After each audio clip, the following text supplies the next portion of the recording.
It's been a year of conflict, a new Cold War, and a virus that changed everything. Here are the 10 biggest China stories of 2020.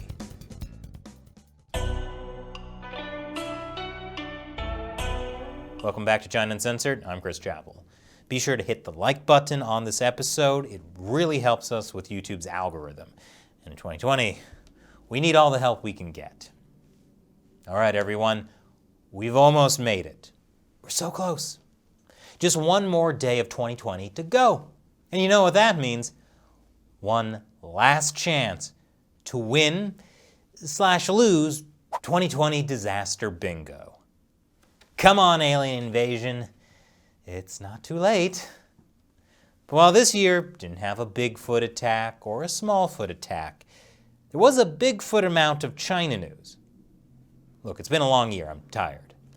So let's get right to the biggest China stories of 2020, starting with number 10. China punishes Australia. This year, the Chinese Communist Party put Australia on its naughty list. Yes, they actually made a list of 14 reasons why they're mad at Australia. I assume number 1 was Vegemite. And for getting on the naughty list, Australia got lots of coal in their stocking. That is 7 to 10 million tons of Australian coal that Chinese authorities are not allowing into the country. And it's not just coal. The Chinese Communist Party is using trade to punish Australia.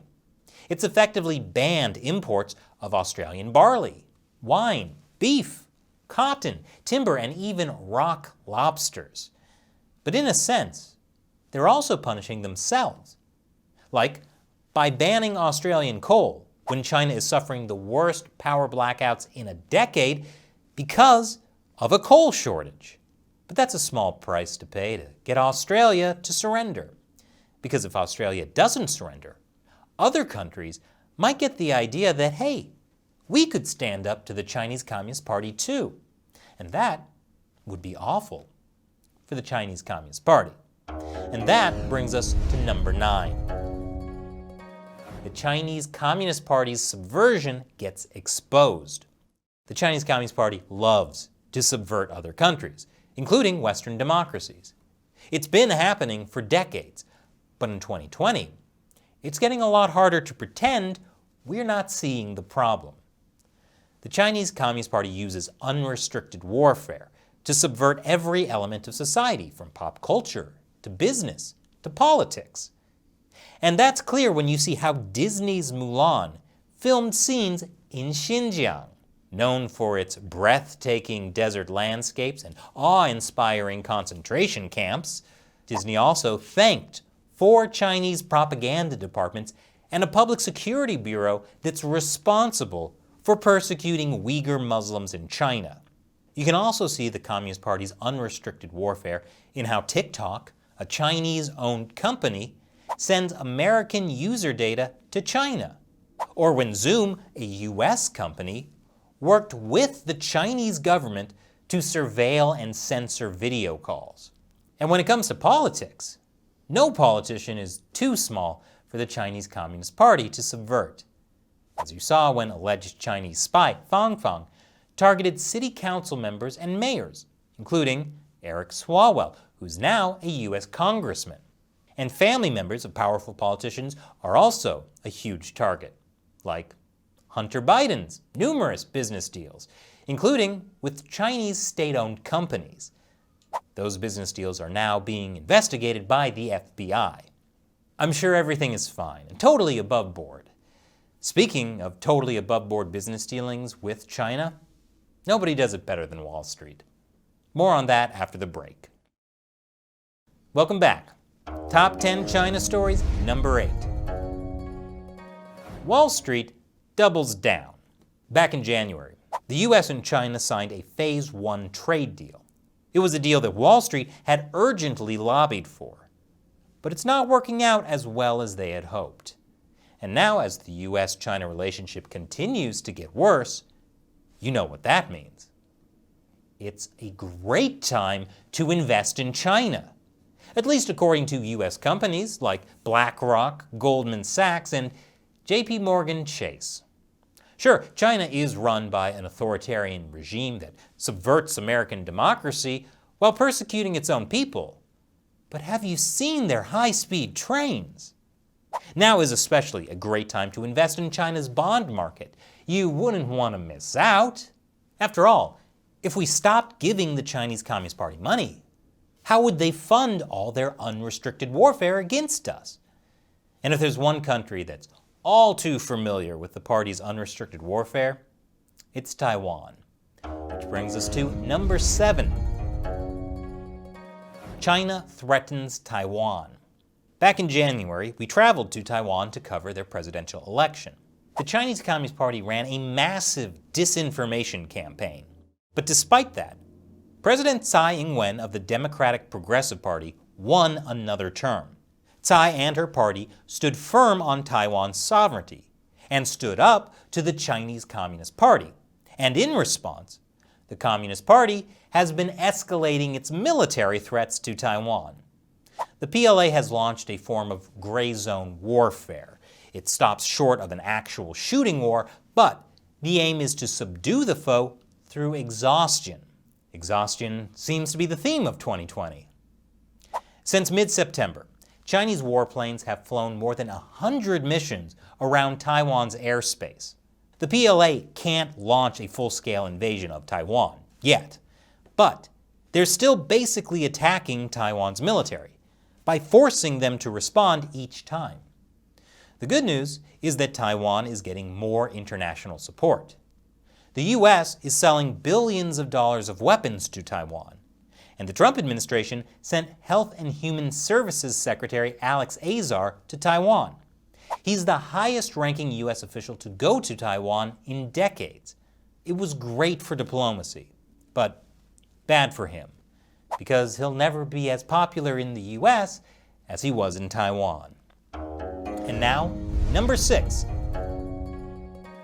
Massive floods. Over the summer, China experienced months of record-breaking flooding. The flooding led to a lot of concern about the Trois Gorges Dam, especially since the dam had to release floodwaters several times. But don't worry, Chinese authorities say the Trois Gorges Dam is deformed, but safe. I feel so much better now. The flooding could lead to more long-term problems as well, like rising food prices and a possible food shortage. But again, don't worry. The Communist Party knows how to deal with any internal unrest. Which brings us to number 5. The party is still persecuting people. Yes, in 2020, the Chinese Communist Party is still persecuting the Uyghurs, and the Falun Gong, and the Tibetans, and the Mongolians, and the Christians, and the Jews, and the human rights lawyers, and the... Okay, let's just go with everyone. They're still persecuting pretty much everyone. Speaking of Communist Party persecution, Hong Kong. More on that after a short break. Welcome back to the top 10 China stories of 2020. Now, number 4. Hong Kong becomes China. After a year of ongoing protests against the CCP, on June 30th, the Chinese regime imposed a national security law on Hong Kong. It has basically turned Hong Kong into mainland China. Permanent and non-permanent residents of Hong Kong can now be imprisoned for up to life for crimes of succession, subversion, terrorism, and collusion with foreign forces. To enforce the measures, a new security agency has been set up, which isn't under the jurisdiction of local government. It will be the first official presence of mainland security and intelligence agents, whose powers will go beyond local laws. It also allows for serious and complex cases to go to mainland courts. So it's everything that Hong Kongers were afraid was going to happen, and worse. And the Chinese Communist Party wasted no time using the national security law, along with other laws, to crack down on dissent. From raiding newspapers, to jailing activists, to postponing elections, to forcing out opposition lawmakers. It's just all bad. And the exodus has also begun. with prominent activists and ordinary Hong Kongers leaving the city. One group of activists who tried to escape in a speedboat were imprisoned in mainland China, where they're being put on trial. But Hong Kong activists say that although things are grim, they aren't giving up. Speaking of not giving up, number 3, the India-China border conflict. Starting back in May, there was a series of skirmishes along the disputed border between India and China, in some cases involving fistfights and stone throwing. In the most violent clash, 20 Indian soldiers and an unknown number of Chinese soldiers died. India accused Chinese soldiers of using nail-studded rods in that fight. The border clashes were the result of China's strategy of salami slicing, that is, trying to take over pieces of territory one thin slice at a time. China has chipped away at territory along the disputed frontier, seizing about 23 square miles. Salami slicing worked well for China in the South China Sea, but it's not working out as well on the Indian border. In one of the latest clashes, Indian soldiers recaptured land that the PLA had taken. And the border fights have also led India to stand up to China in other ways, like by banning dozens of Chinese apps, including TikTok and WeChat. Plus, India has become one of the driving forces behind the Quad. That's the group set up to counter China. It includes India, Japan, Australia, and the US. And that brings us to number 2. The US calls out the Chinese Communist Party. Earlier this year, a lot of US media were panicking over the new Cold War. What most of them didn't point out is that the new Cold War actually started in Beijing. It's the results of decades of the Communist Party's unrestricted warfare against the US, and now the US government is doing something about it. Back in May, the Trump administration released a strategic approach to the People's Republic of China. In it, they clearly spell out the Chinese Communist Party's ideological struggle against the United States. They also lay out how the party's actions threaten America's economy, security, and values. And they say the US government is taking a new approach. When quiet diplomacy proves futile, the United States will increase public pressure on the PRC government and take action to protect United States interests by leveraging proportional costs when necessary. And the Trump administration has followed through, bigly. Administration officials started directly calling out the Chinese Communist Party. Let's start by changing how our people and our partners perceive the Chinese Communist Party. We have to tell the truth. We can't treat this incarnation of China as a normal country just like any other. The State Department started sanctioning Chinese officials for human rights abuses. The Commerce Department blacklisted Chinese companies. The Trump administration closed the Chinese consulate in Houston because they said it was a center for spying. The FBI started arresting alleged Chinese agents in the US, and proving that China remains one of the few bipartisan issues in the US government. Congress passed several China-related bills, including the Hong Kong Autonomy Act and the Uyghur Human Rights Policy Act. The Trump administration then used them to sanction Chinese officials. Teamwork. There's a lot more that the US government has done this year to call out the Chinese Communist Party. Too much for me to mention it all here. So, let's move on to the number 1 China story of 2020, right after this final commercial break. Welcome back. It's time for the number 1 China story of 2020, because nothing says 2020 like the CCP virus. Back in January of 2020, we ran our first episode about the coronavirus. It was so long ago, we hadn't even started calling it the CCP virus yet. A new virus is spreading in China. Are Chinese authorities covering it up? And do you need to be worried? It turns out the answer was yes, yes, and yes. What a different year this might have been if the Communist Party hadn't responded to the coronavirus with a massive initial cover-up, or if the World Health Organization had stood up to China and gotten the data faster. I guess we'll have to wait for the alternate reality sci-fi movie that depicts 2020 as a year when we could do amazing things like eat at restaurants and hug people. But the Chinese Communist Party's initial harsh lockdown had a huge effect on how the rest of the world's governments treated the coronavirus as well. Would so many other countries have locked down so severely if China hadn't done it first? Even the WHO now says lockdowns should not be the primary way to deal with the CCP virus. The story of the CCP virus is basically the story of the CCP. How the CCP hid the truth and punished those who revealed it. How the CCP tried to influence other countries with masked diplomacy, which then backfired. And most of all, how the CCP controls the narrative. Even now, the Chinese Communist Party is still trying to blame the virus on another country, like the US, or India, or Italy. The latest propaganda campaign is about blaming the coronavirus transmission on frozen foods, which Chinese state-run media is currently trying to tie to the initial outbreak in Wuhan.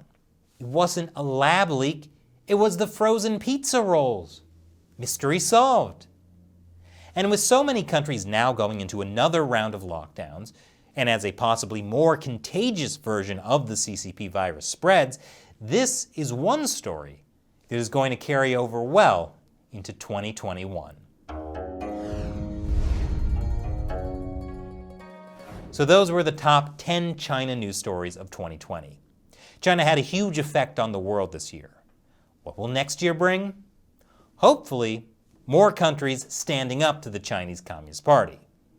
Or, there's always 2021 disaster bingo. And now, the final question of the year, from a fan who supports China Uncensored on Patreon. If you join the China Uncensored 50 Cent Army on the crowdfunding website Patreon, you'll have a chance to ask me questions on the show too. Check out patreon.com/China Uncensored to learn more. Steve Gonzalez asks, "Hi Chris, have you considered doing an episode on China's relationship with Mexico? My understanding is China provides the chemicals for cartels in Mexico." Great question, Steve. 2 years ago, I did an America Uncovered episode about China's drug war against the US. I talked a little bit about how China supplies Mexican cartels with ingredients to make meth, and has been a source of some of Mexico's illegal firearms as well. But I haven't looked into Mexico's wider relationship with China. That could be a pretty interesting episode. Thanks for the suggestion, Steve. And thank you for watching this episode of China Uncensored. Remember to like, subscribe, hit that notification bell, and have a Happy New Year.